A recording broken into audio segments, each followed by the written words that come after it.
Hi everyone, today we will talk about how to fix or how to solve Snapchat camera half screen.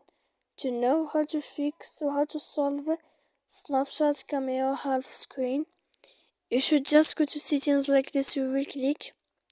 After that, in this page, you will go to apps, default apps, app settings. When you will see this list, you will go down to find the application of Snapchat and you will enter. Then in this page here, you will go to click for stop. When you will end this, you will enter to storage. After that, in this page, you will click clear cache. Then you will go to click clear data. And after all that, you can update your application. So please don't forget to support us by like and subscribe. See you next time in another video and thank you for watching.